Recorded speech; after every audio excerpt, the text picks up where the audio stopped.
by Ronald L. Trowbridge, appointed by President Ronald Reagan. Ronald L. Trowbridge was Director of Educational and Cultural Affairs at the United States Information Agency, directing the Fulbright program. His position required U.S. Senate confirmation. Later he became Chief of Staff for U.S. Supreme Court Chief Justice Warren Burger, publishing a book on the Chief Justice. He holds a Ph. in English from the University of Michigan, where he taught for several years. He became a tenured full professor at Eastern Michigan University and later a vice president and editor of Imprimis for 14 years at Hillsdale College. He was editor of the Michigan Academician, the journal of the Michigan Academy of Science, Arts, and Letters. He founded the Maine Heritage Policy Center, which among other pursuits focused on higher education. From 2006 to 12, he was an adjunct professor of English at Lone Star College. From May 2013 to December 2018, he served on the Board of Trustees at the Lone Star College System. He is presently Senior Research Scholar at the Nexus Research and Policy Center. He is a member of the Mont Pelerin Society. He has published in the past 6 years some 75 articles. It will be a horse race, and no one now knows the certainty of the outcome. I suspect that many Italians, if not most, don't care all that much if Trump wins or loses re-election. But his outcome does have two major effects on Italy: 1. Economic marketplace connections, 2. Military defense relations. We live in a global world where seemingly disparate countries are connected in strong ways. I base the uncertainty on the outcome of the election on 6 dimensions. Dimension 1. Immigration. Democrats clearly seem to be implying, let all illegal immigrants into the U.S. Then give them free healthcare, including the 11 million illegal immigrants presently in the country. Costs to taxpayers would be beyond staggering.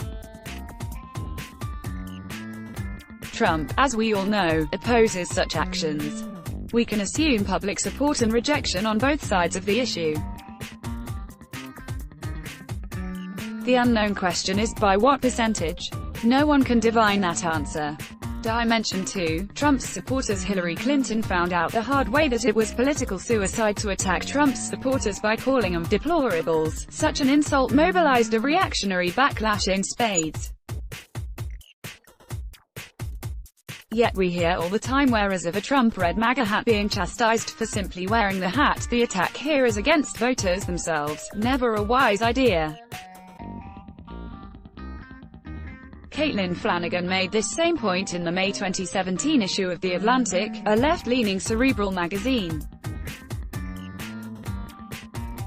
She knew better. Her title said it all: how late-night comedy alienated conservatives, made liberals smug, and fueled the rise of Trump.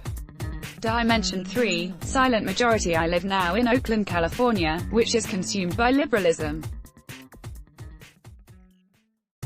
But I lived for decades in the Midwest and know that such one-sided consumption does not triumph there. Today, the print media, TV news reporters, universities, public educators, Hollywood, the music and entertainment industries all lean left. It's a free country and private enterprises can lean any way they wish. But the voting public doesn't have to agree with them, and can react against their politics. Dimension 4. Trump's character. There may not be a single person in the United States, including Republicans, who is not in some degree critical of Trump's character. As one writer put it, Trump is crazy, but his opponents are crazier. We can draw up a long list of negative adjectives about him, but we recall that the hubris he exercises now was exercised when he ran initially and successfully in 2016. His self-love now was displayed endlessly during that campaign, maybe even more so then than now. Dimension 5. The economy. The national economy is in terrific shape and the stock market out the ceiling. Employment of minorities and women is higher than it has ever been.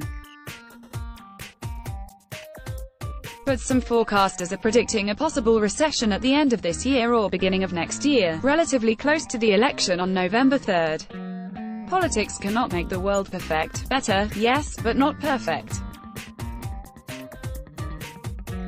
That's why the framers of the Constitution wrote that that document was working toward a more perfect union, but not a perfect one. It can still be made better, that's for sure. Dimension 6, polling numbers at present. President Trump polls favorably at some 48%. That would suggest he can't win in 2020. The polls judge only one moment in time and are premature. Some Democratic candidates might presently rank higher, but once the final Democratic candidate is selected and the campaign with Trump begins, public scrutiny of that single candidate will begin in concentrated force. That's when poll numbers could begin to rise, or fall.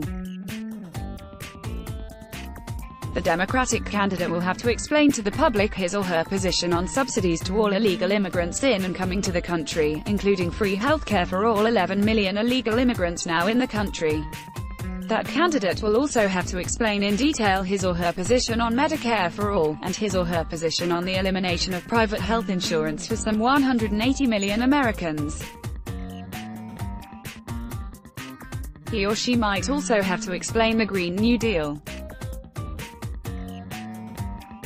I am fully aware that a very long paper could be written critical of President Trump's policies, but we are now getting in the media day in and day out a reciting of those criticisms.